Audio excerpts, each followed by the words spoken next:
নিঃসঙ্গ নয় যতটা আজ নিজেকে মনে হয়।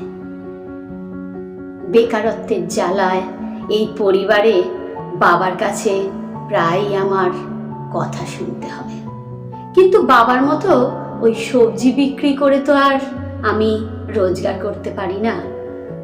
একটু আধটু পড়াশোনা তো শিখেছি, তাই কোথাও যেন বিবেকে বাধে। তবে এখন বাবার কাছে টাকা চাইতেও ইতস্তত বোধ করি। কি জানি এই আমার বেকারত্ব নিয়ে কখন 5 কথা শুনিয়ে দেয়। এইসব 7-5 ভাবছি আজ এই নিরিবিলি ব্যালকনিতে দাঁড়িয়ে। ঠিক সেই সময় হঠাৎ করেই শহরের দুপুরের এই নিস্তব্ধতাকে চূর্ণ করে শোনা গেল এক ফেরিওয়ালার হাঁক।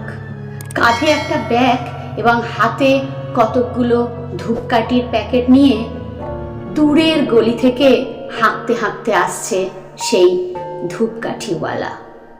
ধূপকাঠি চাই, ধূপকাঠি। তার আওয়াজটা একসময় আমার ব্যালকনি টপকে এগিয়ে যেতে থাকলো এবং আস্তে আস্তে সেই আওয়াজ ম্লান হতে লাগলো। তার সেই চিৎকার আমার মনকে যে হঠাৎ করে নাড়া দিয়ে গেল। সেও আমার বাবার মতো হয়তো কারো বাবা। শহরের এই নিস্তব্ধতাকে বিদীর্ণ করে পৌঁছে যাচ্ছে তার আওয়াজ পাড়ার প্রতিটি ঘরের কোণে।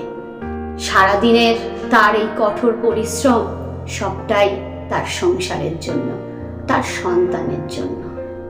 সেদিন ব্যালকনিতে দাঁড়িয়ে ফেরিওয়ালার সেই চিৎকারের মাধ্যমে একটা জিনিস শিখেছিলাম, নিজের আওয়াজকে এতটাই শক্তিশালী ও মসৃণ করতে হবে যাতে সেই আওয়াজ যেন সবার কর্ণ ভেদ করে হৃদয় বিদীর্ণ করতে পারে।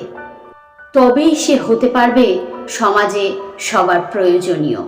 এবং এও বুঝেছিলাম কোনো কাজই ছোট নয়।